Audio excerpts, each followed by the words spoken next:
Hi everyone, this is Shivangi Sharma. I hope you all are doing great. In this lecture video, हम string library function को cover कर रहे होंगे last दो functions with program. So let's start the video. String library function में third function आता है string copy. नाम से ही clear हो रहा है इस function का use हम दूसरी string को copy करने के लिए करते हैं.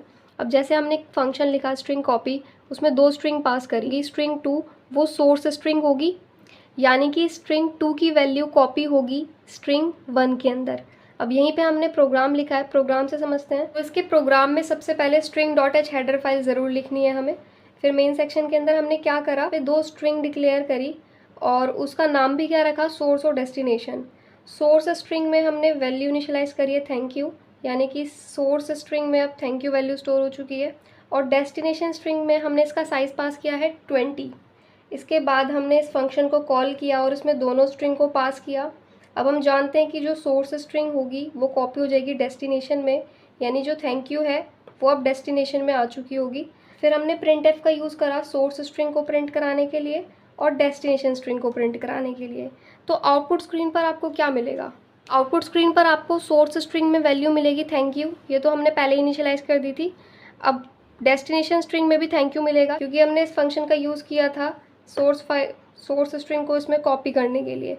तो अब दोनों स्ट्रिंग में थैंक यू वैल्यू स्टोर हो चुकी है. इसमें फोर्थ फंक्शन आता है string cat. This function is used for concatenation. इस फंक्शन का यूज़ हम दो स्ट्रिंग को कॉन्कैटिनेट करने के लिए करते हैं, यानी जोड़ने के लिए करते हैं. If first string is XYZ hence second string is ABC. अब अगर फर्स्ट स्ट्रिंग कुछ भी है, सपोज दैट XYZ है और दूसरी स्ट्रिंग ABC है, after using this function the first string become this. इस फंक्शन का यूज़ करने के बाद ये स्ट्रिंग क्या बन जाएगी, कुछ इस तरीके से बन जाएगी. इसका सिंटैक्स है कि सबसे पहले फंक्शन का नाम और उसमें दो स्ट्रिंग पास करनी होती है जिनको हमें कॉन्कैटिनेट करना है.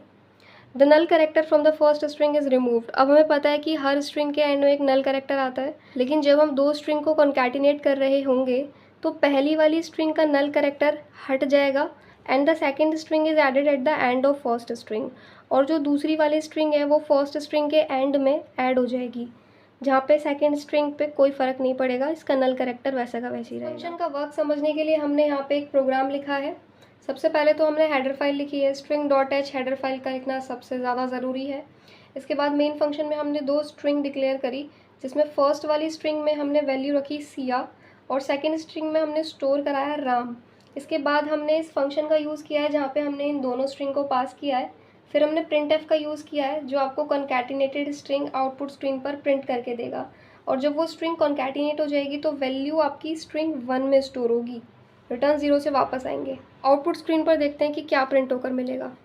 कॉन्कैटिनेटेड string is equals to Siyaram. कितना प्यारा नाम है ना. यहाँ पर हमने कुछ स्ट्रिंग लाइब्रेरी फंक्शन लिखे हैं और उसके साथ उनका यूज़ भी लिखा हुआ है. strcpy का यूज़ किया जाता है एक स्ट्रिंग को दूसरी स्ट्रिंग में कॉपी करने के लिए. strcmp का यूज़ दो स्ट्रिंग को कंपेयर करने के लिए किया जाता है. strlen फंक्शन का यूज़ स्ट्रिंग की लेंथ को फाइंड आउट करने के लिए किया जाता है. strrev स्ट्रिंग को रिवर्स करने के लिए इस फंक्शन का यूज़ करते हैं. strlow convert string upper two lower, जो स्ट्रिंग आपकी अपर केस में होती है उसको लोअर केस में कन्वर्ट करता है. स्ट्रिंग अपर फंक्शन का यूज़ लोअर केस वाली स्ट्रिंग को अपर केस में कन्वर्ट करने के लिए किया जाता है. strcat स्ट्रिंग कॉन्कैटिनेशन फंक्शन का यूज़ दो स्ट्रिंग को मर्ज करने के लिए किया जाता है. तो ये सारे फंक्शंस हैं जिसका यूज़ करके हम अपनी स्ट्रिंग को मैनिपुलेट करते हैं. Share this channel with those who are computer science students and take care of yourself.